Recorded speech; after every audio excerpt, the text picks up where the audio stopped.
You are Locked On Wolves POSTCAST, part of Locked On Minnesota on the Locked On Podcast Network. Your team every day. What just happened, Jack? The win of the year? Wolves pull off the shocking 25-point comeback victory in OT versus the Thunder. Final score 131-128. What's going on? Back in the lab, back at it. Another T-Wolves Postcast episode right here on the Locked On Sports Minnesota Network. Your team every day. Jack Borman with me as always. Give him a follow on X at GRBorman13. Jack, lots to get into, including the Wolves tying the franchise record for biggest comeback in team history. We'll talk about how they did it. But first, quick reminder, tonight's episode brought to us by Game Time. Game Time. Download the Game Time app, create an account, use code LOCKEDONNBA for $20 off your first purchase. That's LOCKEDONNBA for $20 off your first purchase. All right, so second night of a back-to-back. I can't really think of a more difficult back-to-back. Losing to OKC in your own building night one. Then you got to fly to OKC for night two. It kind of started out as you might expect, with no Julius, no DDV, no Rudy Gobert. Again, second night of a back-to-back. Wolves going to the locker room down 19. That lead stretched to 25. Fourth quarter, Finch goes small ball with some young pups. Dilly, Shannon, Clark, they all help kind of chip away. Jaden McDaniels, we'll talk about him. He was fantastic. Naz Reid returned after a rolled ankle just in time. And the Wolves went on a 16-0 run in the final 3.5 minutes. And they do it with no Anthony Edwards. We go to OT. Still no Ant, by the way, the first 3 minutes of OT. Wolves go up one thanks to some just monster clutch ice in your veins free throw shots. Up one, SGA, chance to win it, 15 seconds left. And I think they said it on the broadcast, I immediately thought back to a la the Pacers finish last year. Ant explodes through the roof for the game-sealing block. I'm calling it the game of the year. Again, Wolves jump back to 32-27, so 5 games above 500 as of now. Big picture, though, real quick, Jack. At first, I was going to come on here and say, hey, any moral victories in that one? But forget that. What in the world does this do for this team's confidence, the psyche, the morale, the momentum, when you can do that against the Western Conference's best team? What can this spark now inside a locker room? And how huge was that to watch this unfold the way it did? Yeah, for sure. I mean, you just look at the Timberwolves schedule. They play at Los Angeles against the Lakers on Thursday night. After that game, they have 7 games in a row that they will be favored by at least 3 or 4 points in all of those games. So they now have fired up the jet engines to get the plane in the air here and start going on a run here if they can kind of bottle up what happened tonight and take it with them. But for the Wolves to be down Rudy Gobert, Dante DiVincenzo, Julius Randle, and beat this Thunder team twice in a span of 2 weeks is super impressive. And I think that, a win like tonight just totally tells you everything you need to know about the dudes that are in this locker room, and that these guys do not quit at all. They had every reason to throw in the towel after they looked tired. Mm-hmm. They looked completely out of sorts. Ant and Naz to start this game were like 3 of 15 from the floor in the first 18 minutes of this game. And the margin for error is just so thin right now.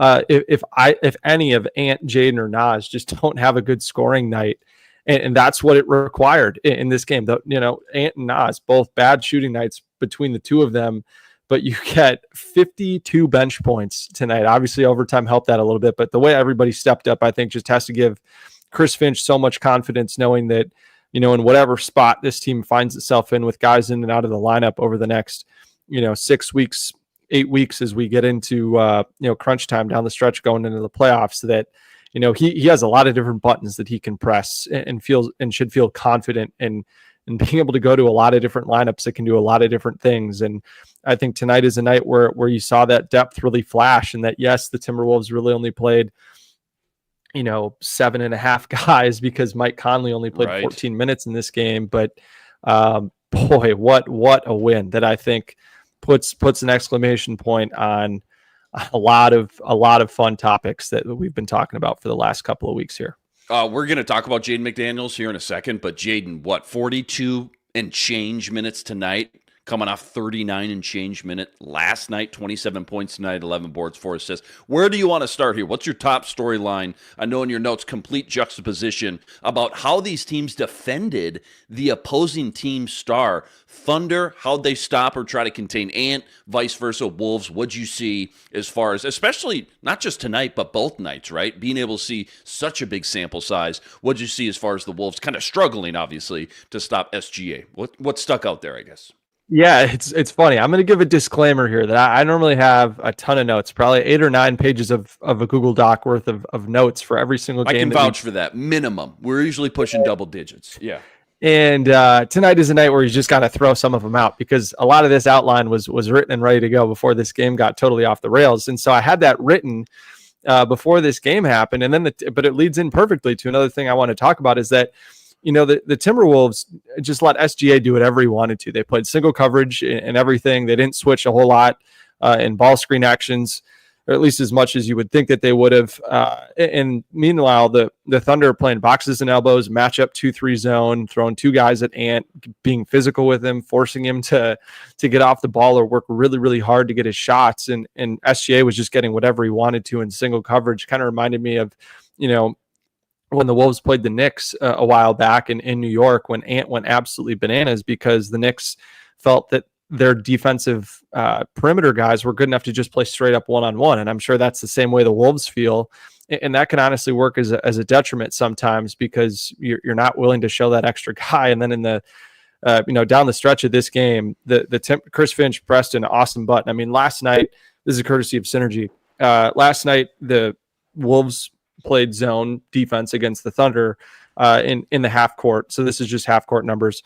The Thunder had 115 offensive rating against man defense last night, which is, a little above league average. And then tonight, and against zone last night, they had an offensive rating of 107, which is right at the bottom of the NBA. So what do they do tonight?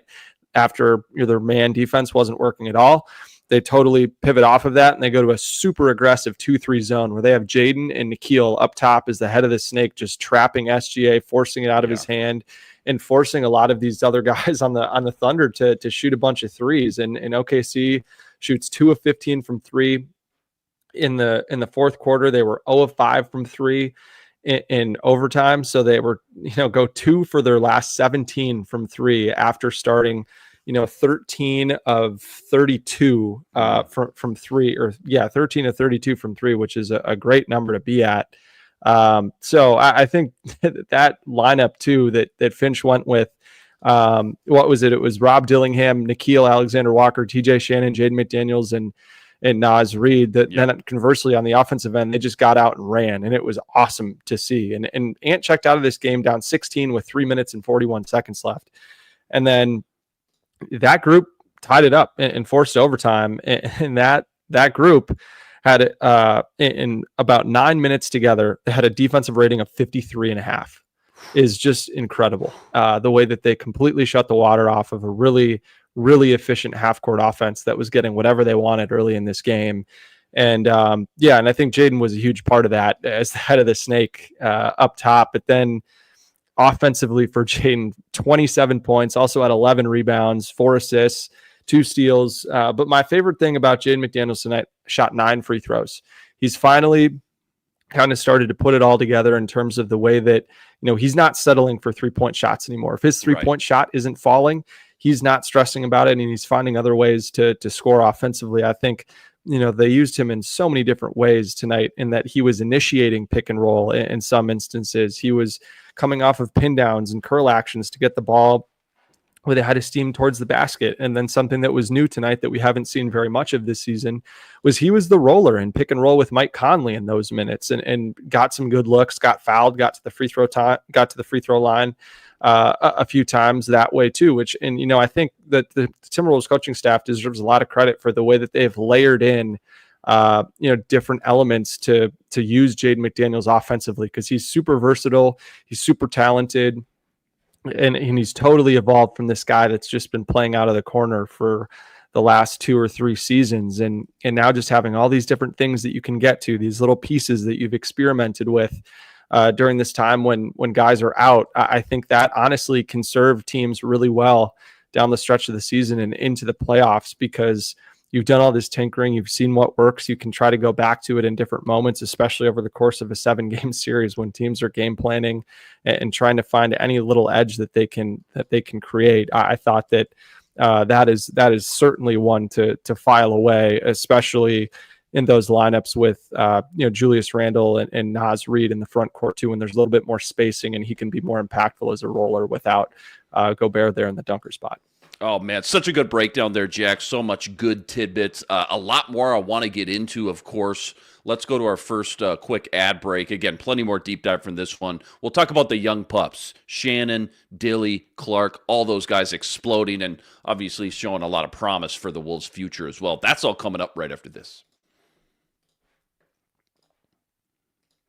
Quick reminder, tonight's episode brought to us by FanDuel. FanDuel, America's #1 sportsbook and official sportsbook partner of the NBA. Right now, FanDuel is giving you a chance at a huge return, $150 in bonus bets guaranteed when you win your first $5 wager. Why I love FanDuel? When you get the hunch in the middle of the game, you can go check out the latest stats. You can view live play-by-play and so much more, all on the same page where you place your bets. Again, $150 in bonus bets guaranteed when you win your first $5 bet. Go check it all out over at FanDuel.com. Get on some NBA future action while you're there. Naz Reid, 6 Man of the Year odds, sitting at 5-1. I'm going to have to look up some of the Rookie of the Year odds after this one as well. That's all sitting up, though, over at FanDuel.com. Again, check it all out over at FanDuel.com and get $150 in bonus bets guaranteed when you win your first $5 bet. FanDuel, America's #1 sportsbook and official sportsbook partner of the NBA.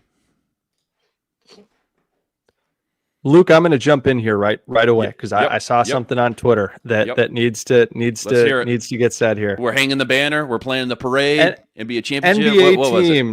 NBA teams in the last 20 seasons were previously 1 in 9,249 when trailing by at least 16 points with 3:45 or less before tonight.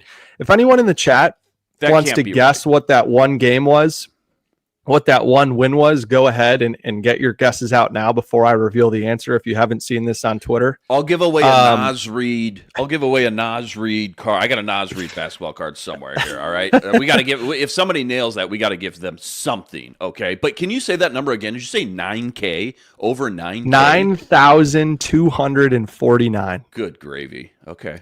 So that one game was the Sacramento Kings beating the Timberwolves in 2020. I'm sure people will remember that game. I vividly remember. 2020, huh? 20. I vividly remember where I was. Games. There's been over 9,000 games in 4.5 years, huh? Wow, that's a lot. No, last 20 seasons. Last 20 seasons. Oh, I see what you're saying. Okay, yeah. Got it. So at any rate, and then the Wolves, no other team in NBA history had been down at least 20 going into the fourth quarter.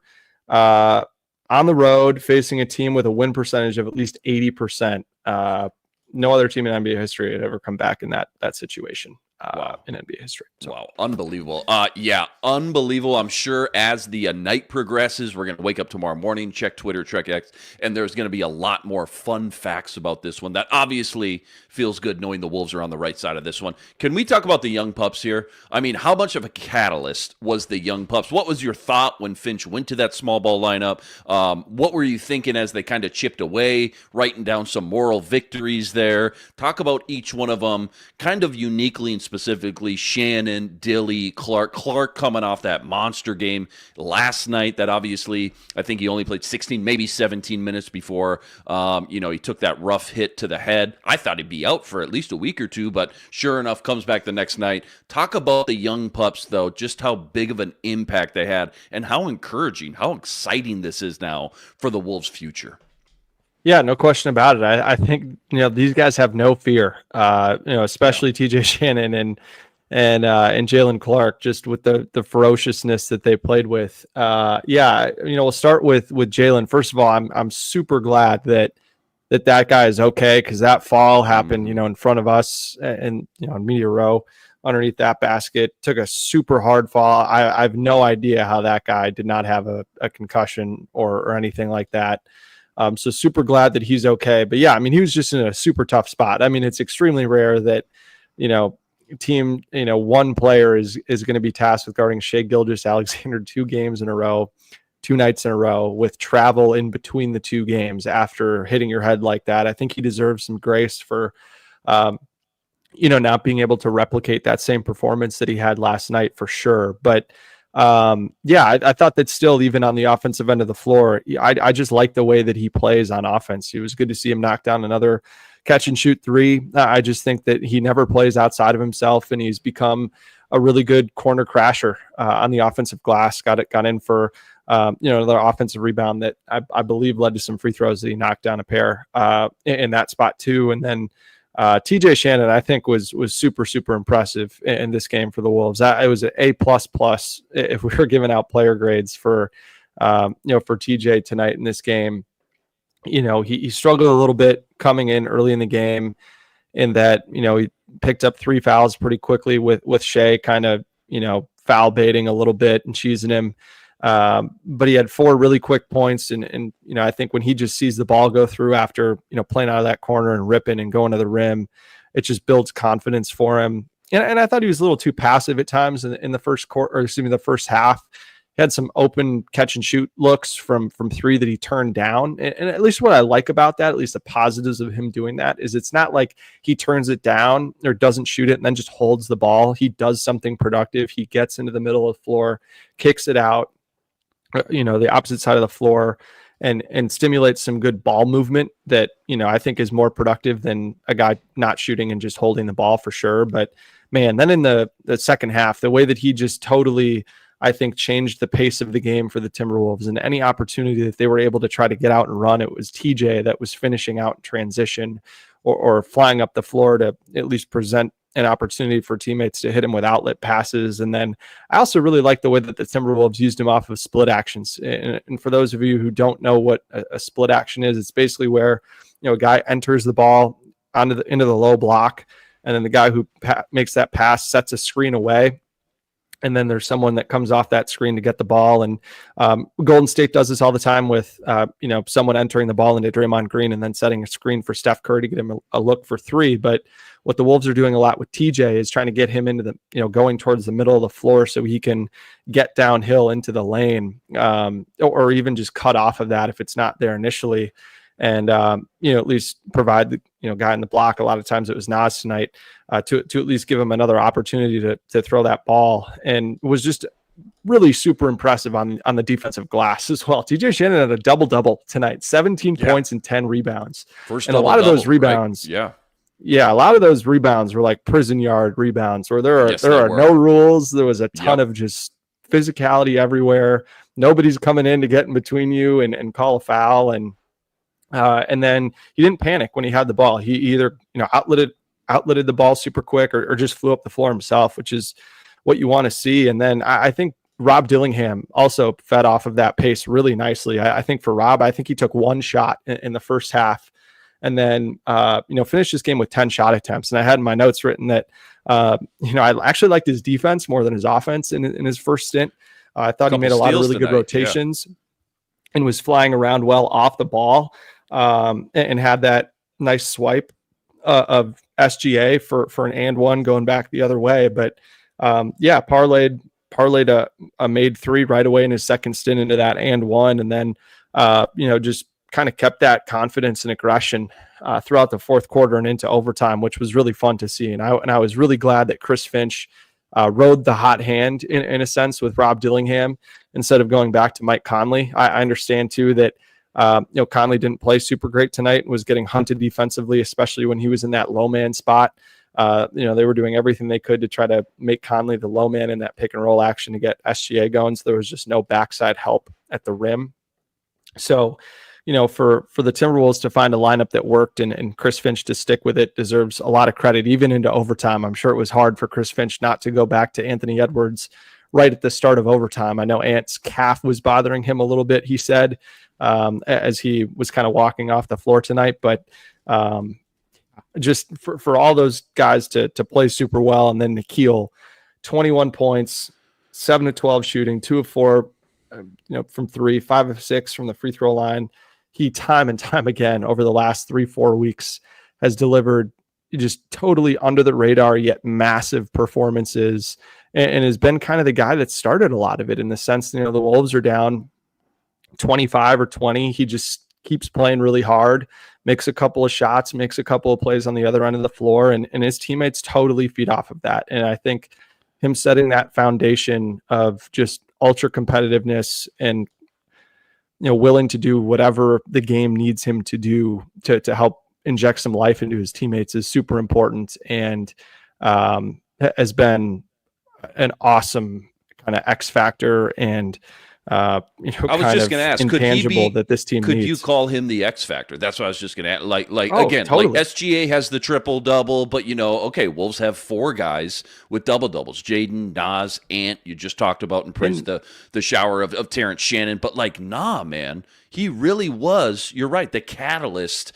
in the end. When you look at, if you go back right now and go watch that fourth quarter, it was really that really kind of kept them in it. Not just on the court, but emotionally, it felt like too. Hey, dude, let's just try to chip away here. Couple good possessions, make a couple stops, make a couple baskets, and it felt like with the young guys on the court, again, Na was kind of in control and kind of set the tempo. I thought was so huge. Go ahead. No, I was just going to say that we've talked about how Rudy has been a real floor raiser for the Timberwolves in games against bad teams. I think Nickeil has been a ginormous floor raiser in games where they're shorthanded and you just need a guy to go out there and just forget that you're tired and play super hard and leave everything out there and hope that guys feed off of that. And he's certainly been that type of guy for the Wolves. And I think, guys, especially Anthony Edwards and Naz Reid, totally feed off of that type of energy and juice. And again, 52 bench points for the Timberwolves. And this is a Timberwolves team that entering tonight in bench scoring 23 points a game over the last 5 games, 3rd worst in the NBA. So for them to totally turn that around and more than double that tonight was super impressive.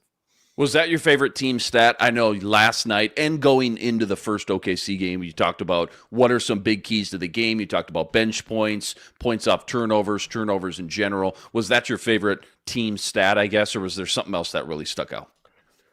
Yeah, I think that was one of them. And I think the other one that I look at is, how many times have we talked about this season that the Timberwolves haven't been able to convert opponent turnovers into points at a high enough clip? And tonight, the Timberwolves scored 2 points per Oklahoma City turnover. They scored 22 points off of 11 Oklahoma City turnovers, which is awesome to see. And then, I just think, again, now this is their 2nd win of the season against Oklahoma City, shooting less than 30% from 3. It just speaks volumes to the way that they've just found a way, and that 3-point shooting has largely been their way of winning a lot of these games just over the course of the season, considering they're a top 5 3-point shooting team in the NBA, despite 2-3 weeks here of shooting it really poorly from 3, was great. And 39 free throw attempts tonight was awesome. And I was just going to say, when's the last time this team's had close to 39 free throw attempts and shot that well of percentage as well, right? 35 or 39, I believe. Yeah, and the other part of it too is it wasn't like Oklahoma City was playing the foul game. They played 2 of those free throws were the foul game with Nickeil, and the Wolves were 14 of 14 from the free throw line in the 4th quarter, which was awesome. And the Timberwolves had 4 trips to the free throw line that were not shooting fouls, so in the bonus, which was super important. And then you just look at the Timberwolves had 37 possessions when they were in the penalty, which is awesome. And their offensive rating on those possessions was 132. So they totally took advantage of drawing a lot of fouls. Wow. And when you have a defense in the bonus, teams aren't going to want to foul. They aren't going to rotate quite as hard. They're not going to contest at the rim quite as hard because they don't want to, give up free throws. And tonight was a great example of how that Oklahoma City defense totally softened up once the Wolves had them over the limit. And got to give the Wolves credit for continuing to attack downhill. I think it's one thing to get a team in the bonus, but then to continue to keep that mindset, get downhill, get to the free throw line once you're there is super important. And the Wolves certainly did that tonight. Yeah, well said there. A couple minutes left. So how do they follow this game up? Let's talk about that Laker game coming up this Thursday. That's all coming up right after this.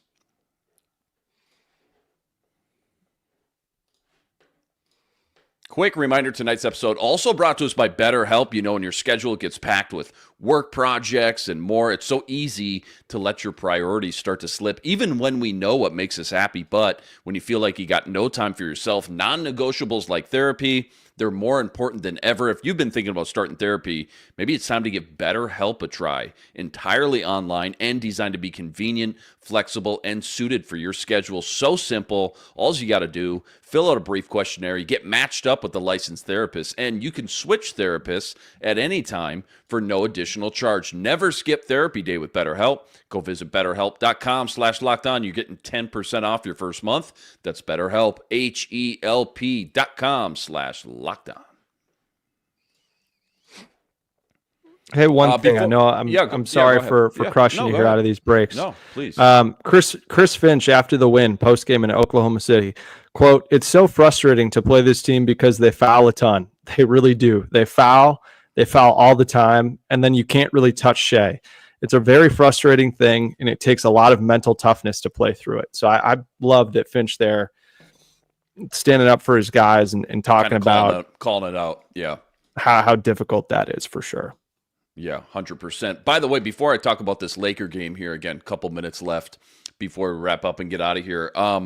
Anything as far as exposing OKC, if you're another team playing OKC and you watch this win, any way that you defend or strategize, or what's the blueprint how to beat this team? Is this truly the best team in the West come playoff time? I see a lot of people in the chat talking about SGA gets to the line, gets those foul calls like Finch and you just pointed out, but come playoff time, you're not getting a lot of those calls. So what's your thoughts on the West, OKC at the top, and where do they rank? Yeah, I actually still think SGA will get a lot of foul calls because I don't think he's quite like Harden where he tricks the refs a ton. Sure. I think that SGA probably earns more free throw attempts than people give him credit for sure. Tonight, he was certainly foul baiting more tonight than he did last night or really a lot of the times that I've seen him play this season.